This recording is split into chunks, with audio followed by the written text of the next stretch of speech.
before the show, I blew up these 174 fucking balloons. So if I pass out halfway through my set, that's what happened. My name is Imre. Yes, I am a foreigner. I didn't just make that up. Neither did Carrie.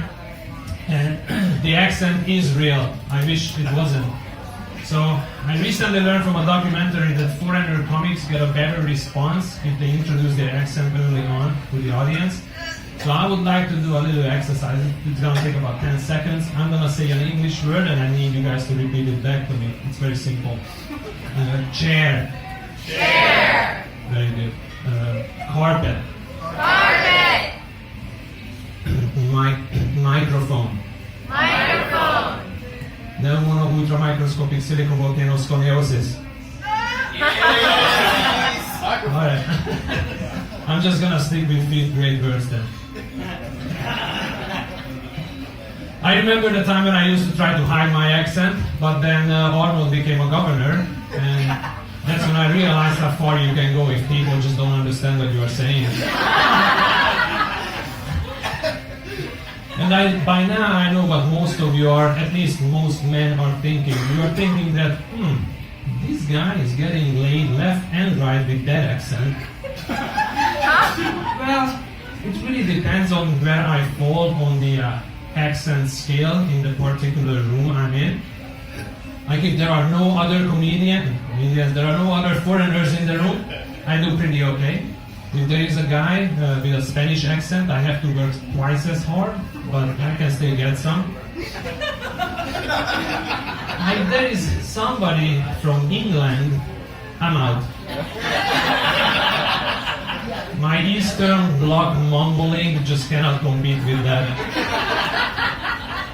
And if there is a guy from Ireland or Scotland, I've seen this with my own eyes. Women getting hypnotized and slipping and falling on their own vaginal juices.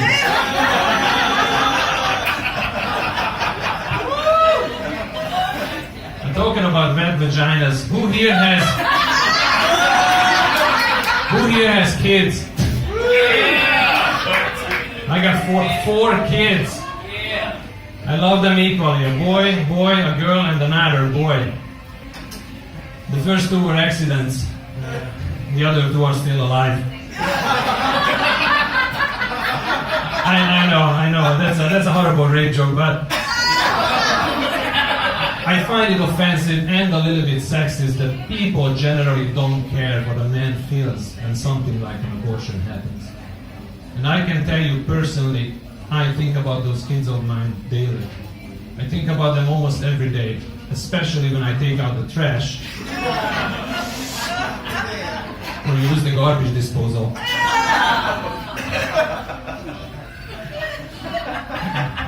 So, the two kids that are alive officially informed me a couple of weeks ago that they're gonna call my ex's new husband Daddy and me Mike.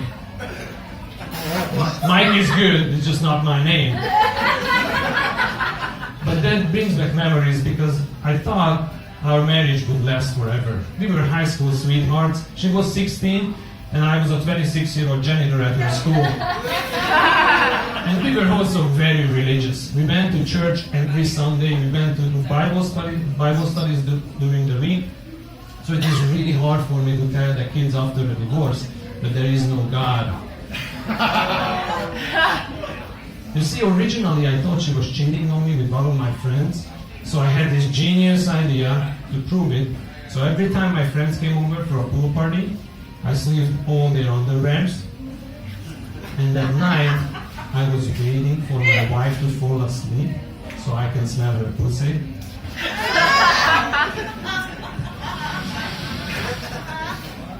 But it always just smelled like baby powder, so I didn't do anything.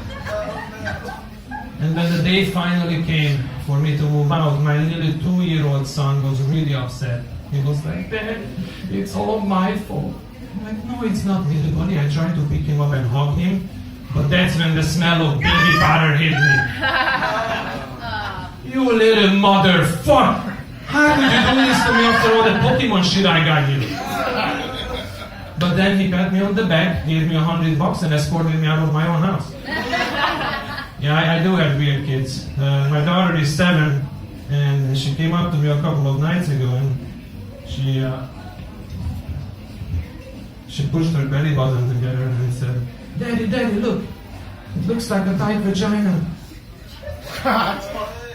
That way, honey. You're gonna make your mother jealous. My name is Imre. Thank you, guys.